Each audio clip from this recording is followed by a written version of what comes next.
Hi! Hello! Welcome to our channel. నేను మీ సిరి. ఈరోజు మనం చెప్పుకోబోయే కథ 'ఏకాంత మంత్రం'. కథలోకి వెళ్ళే ముందు ఇంకా మన ఛానల్‌ని సబ్స్క్రైబ్ చేసుకున్నట్లయితే తప్పకుండా సబ్స్క్రైబ్ చేసుకొని, వీడియోని లైక్ చేసి, ఇక మీరు కూడా కథలోకొచ్చేయండి. 'ఏకాంత మంత్రం' పార్ట్ 24. మైతూ అంటూ ఒంటరిగా కూర్చున్న ఆమె దగ్గరికి వెళ్ళాడు మనోహర్. కలవాలి అన్నావు, ఏమైంది? ఒంట్లో బాలేదా అంటూ ఆమె నుదుటి మీద చెయ్యేసి అడిగాడు. అతని చేతిని తీస్తూ, నిన్న మా ఇంట్లో నాకు పెళ్లి చూపులు జరిగాయి అనగానే మనోహర్ బిగుసుకుపోయాడు. పెళ్లి చూపులా? నీకు ఇష్టమేనా అని అడిగాడు మనోహర్. పిచ్చిగా మాట్లాడకు మను. పెళ్లి చూపులన్న సంగతి నాకు కూడా తెలీదు. నీతో మాట్లాడాలని ఎన్నిసార్లు కాల్ చేశాను, ఒక్కసారైనా లిఫ్ట్ చేశావా అని అడిగింది అసహనంగా మైత్రి. ఆమె అంత ఆవేశంగా మాట్లాడడం ఎప్పుడూ చూడలేదు మనోహర్. ప్రియతో ఉన్నాడు, అందుకే మైత్రి కాల్స్ అతను లిఫ్ట్ చేయలేదు. Really sorry Maithu. నిన్న రెస్ట్‌లెస్‌గా అనిపిస్తుంటే ఫోన్ సైలెంట్‌లో పెట్టి పడుకున్నాను నేను అని చక్కగా అబద్ధం అల్లేస్తూ చెప్పాడు మనోహర్. అది నిజమే అని నమ్మేసింది మైత్రి. సరే మను, వదిలేయ్. మమ్మీ, డాడీ పెళ్లి చూపులు ఏర్పాట్లు చేశారు. వాళ్ళు నన్ను ఇంకా ఏమీ అడగలేదు. నీ గురించి ఇంట్లో చెప్పాలి అనుకుంటున్నాను. నీకు ఓకే కదా? డాడీ కలవాలి అంటే ఇంటికి రాగలవా అని అడిగింది మైత్రి. మైత్రి నుంచి ఆ విషయం ఎక్స్‌పెక్ట్ చేయని మనోహర్‌కి ఏం చెప్పాలో అసలు అర్థం కాలేదు. మను, నిన్నేం అడుగుతున్నాను? నువ్వొచ్చి మాట్లాడతాను అంటే నేనివాళ విషయం చెప్పేస్తాను. నైట్ అర్జున్‌తో మాట్లాడతాను. నువ్వేం కంగారు పడాల్సిన అవసరం లేదు. మా వాళ్ళు చాలా మంచివాళ్ళు అని అంది మైత్రి మనోహర్ చేతిని పట్టుకొని. ఏం చేయాలో కాసేపు అర్థం కాలేదు మనోహర్‌కి. మరో 2 రోజుల్లో ప్రియా పనుందని ఫారెన్ చెక్కేస్తుంది. అప్పుడతను ఫ్రీ బర్డ్ అవుతాడు. ఆఫీస్‌కొచ్చి ఎంక్వైరీ చేసినా అతనికి ఏమీ నష్టం రాదు. ఇప్పుడే వస్తే ప్రియకి విషయం తెలిస్తే మొత్తం రచ్చ రచ్చ అవుతుంది. మనోహర్‌కి ఏం చేయాలో ఇంకా పాలుపోలేదు. మను, ఏం ఆలోచిస్తున్నావు? అతను ఎందుకు ఆలోచిస్తున్నాడో మైత్రికసలు నచ్చలేదు. వెంటనే ఇంటికి వచ్చి మాట్లాడతానంటాడు అని ఆమె ఎక్స్‌పెక్ట్ చేసింది. మను భయంగా అతన్ని పిలిచింది. మైతూ అంటూ ఆమె చేతిని పట్టుకుని, రెండే 2 రోజుల సమయం ఇవ్వు. ఆ తర్వాత నేనే మాట్లాడతాను అని అన్నాడు మనోహర్. ఎందుకు? త్వరగా మాట్లాడబోతే నాకు మళ్ళీ ఇంట్లో నిశ్చితార్థం నిశ్చయం చేస్తారు అని అంది దిగులుగా. మైదు, ఈరోజు ఆఫ్టర్‌నూన్ నేను ఊరు వెళ్తున్నాను. మా నాన్నగారికి అస్సలు బాలేదు. అమ్మ ఫోన్ చేసింది. అర్జెంట్‌గా వెళ్ళాలి. 2 రోజులు. ఇంట్లో మేనేజ్ చేయగలవా? ప్లీజ్. ప్రపంచంలో బాధలన్నీ తనే పడుతున్నట్టు ముఖం పెట్టి మరీ చెప్పాడు మనోహర్. చాలా అసహనంగా అనిపించింది మైత్రికి. మనోహర్ ఊరు వెళ్ళిపోతాడు. తను ఇంట్లో ఏం సమాధానం చెప్పాలి? ఇంట్లో వాళ్ళు అతన్ని తీసుకురమ్మంటే తనేం చెప్పాలి? అసలు మైత్రికి అర్థం కాని ప్రశ్న అయిపోయింది. ప్లీజ్ మైతు, ఈ ఒక్కసారికి మేనేజ్ చెయి. 2 రోజుల్లో వచ్చేస్తాను అని అన్నాడు బ్రతిమాలుతున్నట్టుగా మొహం పెట్టి. సరే, 2 రోజులు ఎలాగో అలా మేనేజ్ చేస్తాను అంది మైత్రి. అది మనోహర్‌కి తనకి అనుకూలం అనుకున్నాడు. మైత్రి జీవితం వేరే అతనితో ముడిపడ్డానికి అదే మొదటి మెట్టని మనోహర్‌కి అప్పుడు ఏమాత్రం తెలీదు. మరుసటి రోజు ఉదయం అక్కతో మాట్లాడాలనుకుని ఆఫీస్‌కి వెళ్ళిపోయాడు అర్జున్. ఆఫీస్‌కి లేట్ అయిపోయింది అర్జున్‌కి. ఆ రోజు సాయంత్రం ఆ విషయం, పెళ్లి చూపుల గురించి మాట్లాడాలని అనుకుని కూడా ఆమెకు కొంత సమయం ఇవ్వాలని ఆగిపోయాడు అర్జున్. అది మంచికో చెడుకో అనేది అర్జున్‌కే తెలుసు. అదే మైత్రిని ముందే అడుగుంటే మనోహర్ గురించి బయటపడేది. అప్పుడు కథ వేరేలా ఉండేది. మరోవైపు నేను డ్రాప్ చేయనా అని అడిగాడు మనోహర్. వద్దన్నట్టు తలూపింది. మను, నువ్వేమాత్రం ఆలస్యం చేసినా మన లైఫ్ ఇబ్బందిలో పడుతుంది అని అంది మైత్రి. 2 రోజులంతే, వచ్చేస్తానుగా అన్నాడు. జాగ్రత్తగా వెళ్ళు. ఒకసారి మీ ఇంట్లో కూడా విషయం చెప్పు అని అంది మైత్రి. అలాగే అన్నట్టు తల ఊపాడు. వెంటనే అక్కడి నుంచి వెళ్ళిపోయాడు మనోహర్. గుడికి బయటికి వచ్చి రోడ్డు మీద ఒంటరిగా నడుస్తోంది మైత్రి. ఉదయాన్నే ఆఫీస్‌కి బయలుదేరిన మధుకి ఒంటరిగా వెళ్తున్న మైత్రి కనిపించింది అతనికి. వెళ్తున్నది మైత్రీనా కాదా అని కాసేపు అనుమానంతో ఆమె పక్కనే కారు స్లో చేశాడు మధు. మైత్రి కనబడగానే ఆశ్చర్యంగా చూస్తూ, మైత్రి అని పిలిచాడు అతను కారు నుంచి. ఉలిక్కిపాటుగా తల తిప్పి చూసింది మైత్రి. మధు కనిపించగానే ఆమె అక్కడ ఆశ్చర్యపోయింది. అతన్నక్కడ ఊహించలేదు అసలు.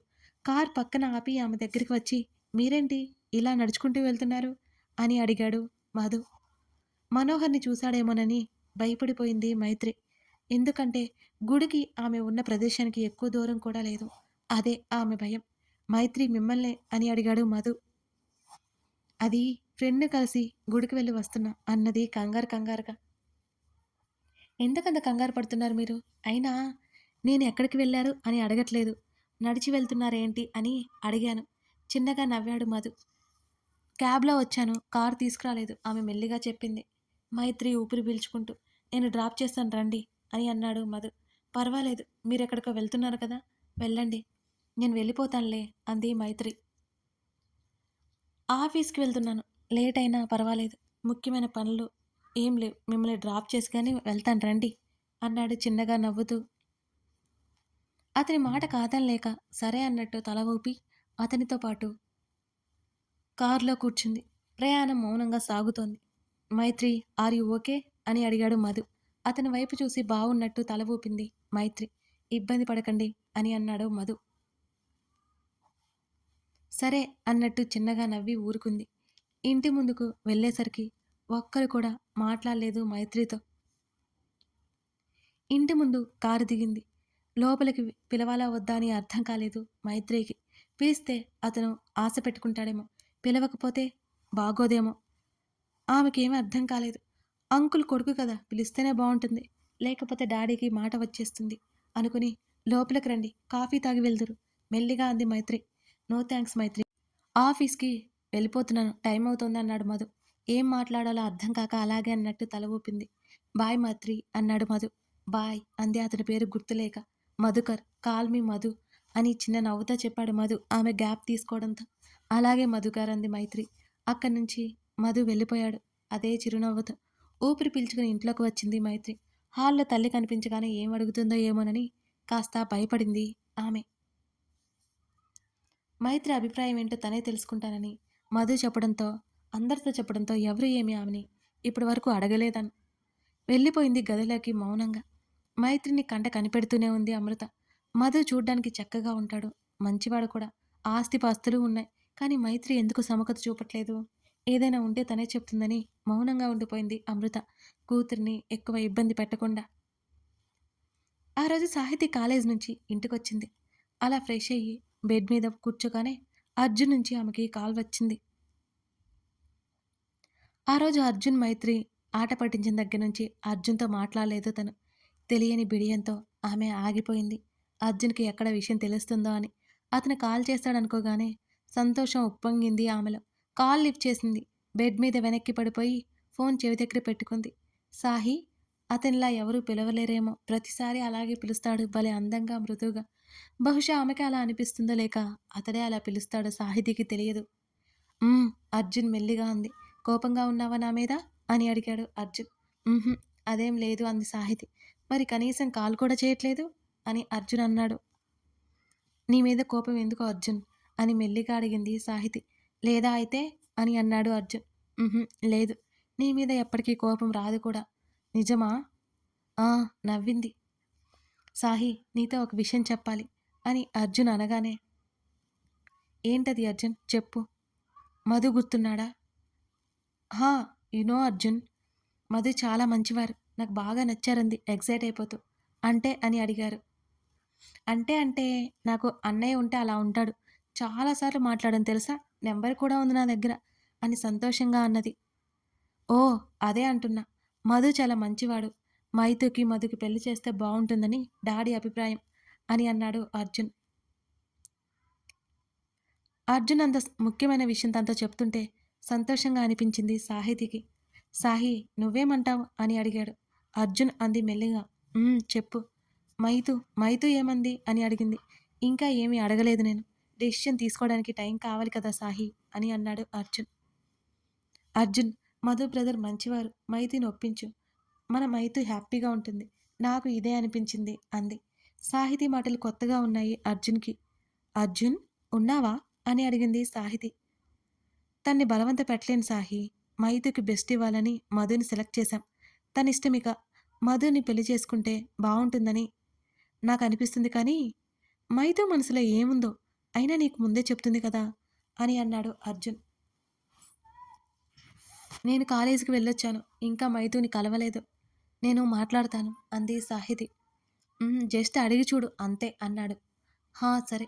అర్జున్ సడన్‌గా పిలిచింది ఆమె. చెప్పు సాహి అని అన్నాడు. ఎప్పుడొస్తావు అర్జున్ నువ్వు? అని అడిగింది. నెక్స్ట్ మంత్ మేబీ ఇంకో 15 డేస్ ఏమో సాహితి అని అడిగాడు అయోమయంగా. ఏం లేదు అర్జున్. ఊరికే అడిగాను. నీకొకసారి చెప్పా కదా! నా ఫ్రెండ్ ప్రాబ్లమ్‌లో ఉందని. ఒకతన్ని ప్రేమించిందని. చెప్పలేకపోతుందని. ఆ! అవునవును. ఆ అమ్మాయి ఇంకా చెప్పలేదా? అయినా ప్రేమలో పిరికితనం పనికిరాదు సాహీ అని అన్నాడు అర్జున్. పిరికితనం కాదు అర్జున్. అతను నో అంటాడేమోననే భయం. చేతల్లో ఎంత ప్రేమ చూపించినా అతను అర్థం చేసుకోవట్లేదు ఆమెని. ఆమె ప్రేమలో ఏదో లోపముంది అని అర్జున్ అనగానే, అర్జున్ అంది బాధగా. సాహీ, ప్రేమ బోల్డన్ని రకాలుగా చూపించవచ్చు సాహీ. మనసులో ఉంచుకుంటే ఎదుటివారికి ఎలా తెలుస్తుంది? కళ్ళతో చూస్తే తెలిసిపోదు. ఒకవేళ కెరియర్ పరంగా చూసుకుని, లేదా సమయం అనుకూలించక వెనకడుగు వేయొచ్చు. అంతేగాని భయపడుతూ వెనకడుగు మాత్రం వేయకూడదు అని అన్నాడు అతను.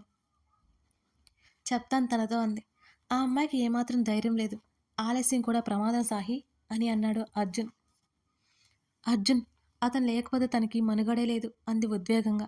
అలా అంటే ఎలా సాహీ? ప్రయత్నం అయితే చేయాలి కదా అన్నాడు. సాహితీ మాట్లాడలేదు. సాహీ, ఉన్నావా? ఉన్నాను. నువ్విప్పుడు ఎక్కువ ఆలోచించుకో, సరేనా అని అన్నాడు.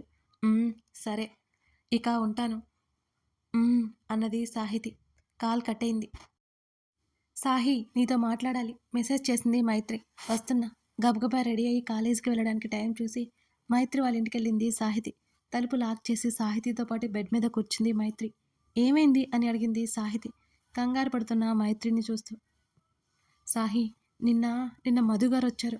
వాళ్ళ ఫ్యామిలీ మొత్తం వచ్చింది అని మైత్రి చెప్తుంటే ఆ మాటలు మధ్యలోనే ఆపేస్తూ, ఓహో, మీ ఫ్యామిలీ ఫ్రెండ్స్ అంటే వాళ్ళేనా? దానికి కంగారెందుకు? నిజం తెలిసినా తప్పక అడిగింది సాహితి. ఎందుకు అంటావేంటి సాహి? వాళ్ళు వచ్చింది మామూలుగా కాదు సాహి అన్నది దీనంగా. అవును, డిన్నర్‌కే కదా! హుహు. పెళ్లి చూపులకి అని బెదురు నిండిన కళ్ళతో సాహితీ వైపు చూసింది మైత్రి. వాట్? షాక్ అయినట్టే చూసింది సాహితి. ఆ విషయం ముందే తెలిసినా చెప్పలేని పరిస్థితి తనది. అవును అన్నది మైత్రి. అందుకే మనోహర్ గురించి అర్జున్‌కి ముందే చెప్పమని నేను చెప్పాను. నువ్వు విన్నావా? వినలేదు అంది సాహితి. సాహి, నాకేం చేయాలో అర్థం కాలేదే అన్నది మైత్రి. అందుకే అర్జున్‌తో చెప్పు. వాడు లేడుగా. మను కూడా లేడు. వాళ్ళ ఫాదర్‌కి హెల్త్ అప్సెట్ అయితే ఊరు వెళ్ళాడు. డాడీ ఇప్పుడు మనుని తీసుకురమ్మంటే నేను ఎక్కడి నుంచి తీసుకురావాలి? అందుకే 2 రోజులు ఆగాక చెప్పాలి అనుకుంటున్నాను అన్నది మైత్రి. వెంటనే మధుకర్‌తో మాట్లాడాలి అనుకుంది సాహితి. మరి ఆంటీ వాళ్ళు ఏమనుకుంటున్నారు అని అడిగింది. ప్రస్తుతానికి వాళ్ళు ఏమీ అడగలేదు. కానీ అడిగితే ఏం చెప్పాలో నాకు తెలియట్లేదు. 2 రోజులు వాళ్ళు అడగకుండా ఉంటే మనోహర్ వచ్చాక మాట్లాడతాడు అని అంది మైత్రి. హ్మ్. కంగారు పడకు మైతు. నీ పెళ్లి ఎవరితో చేయాలో వీళ్ళకి బాగా తెలుసు. నీ జీవితం ఎవరితో బావుంటుందో వాళ్ళతోనే చేస్తారు. నువ్వు హ్యాపీగా ఉంటావు అన్నది సాహితి. మనోహర్ గురించి చెప్తుందేమోనని అనుకుంది మైత్రి సాహితీ మాటలను బట్టి. సరే, నేను కాలేజ్‌కి వెళ్తున్నాను. నువ్వు కంగారు పడకు. అయినా నీకు నచ్చకుండా అర్జున్ ఏమీ చేయడు మైతు అన్నది సాహితి. ఆ! ఇంకేం మాట్లాడలేదు మైత్రి. అక్కడి నుంచి వెంటనే అమృత గదిలోకి వెళ్ళింది సాహితి. ఆంటీ, పెళ్లి చూపులు బాగా జరిగాయా? అమృత పక్కన కూర్చుంది సాహితి. జరిగాయి గానీ, అప్పటినుంచి మైత్రి డల్‌గా ఉంది సాహి. అడగాలి అనుకుంటుంటే తనే చెప్తుందిలే అని మౌనంగా ఉన్నాను అని అంది అమృత. ఆంటీ, మీరు అడగకుండా తను ఎలా చెప్తుంది? మధుగారు చాలా మంచివారు. మైత్రికి ఇష్టమా కాదో కనుక్కోండి. మళ్ళీ ఇప్పుడే పెళ్లి చేసుకోవడం ఇష్టం లేదు అంటుందేమో. మీకు తెలుసు కదా దాని మొండితనం అన్నది సాహిది. అర్జున్ మాట్లాడతాను అన్నాడు అంది అమృత. అర్జున్ని నమ్ముకోకండి ఆంటీ. మీరు అడిగితే అన్నీ ఫ్రీగా చెప్తుంది. అదే అర్జున్ అడిగితే మొహమాట పడుతుంది కదా అన్నది సాహితి. సాహితి చెప్పింది కూడా నిజమే అనిపించింది అమృతకి ఆ క్షణం. సరే సాహి, అడుగుతాను. నాతో కాక ఇంకెవరికి చెప్పుకుంటుంది అన్నది అమృత. చిన్నగా నవ్వేసి అక్కడి నుంచి వచ్చి వైష్ణవితో పాటు కాలేజీకి బయలుదేరింది సాహితి. కథ కొనసాగుతోంది. అర్జున్‌కి, అమృతకి సాహితీ చెప్పినట్టు వాళ్ళు మైత్రితో మధు పెళ్లి నిశ్చయం చేస్తారా? మనోహర్ గురించి అసలు మైత్రి చెప్పగలుగుతుందా? నెక్స్ట్ ఏం జరుగుతోంది? మనోహర్, మైత్రి ఎందుకు దూరమయ్యారు? సాహితీ మీద మైత్రి ఎందుకంత కోపం పెంచుకుంది? తెలియాలంటే మీరు అస్సలు ఇప్పటి నుంచి మిస్ అవ్వకండి. ఒక్కొక్క లింకు వస్తుందన్నమాట. Thank you for watching this video. వీడియోని లైక్ చేసి కామెంట్ చేయండి.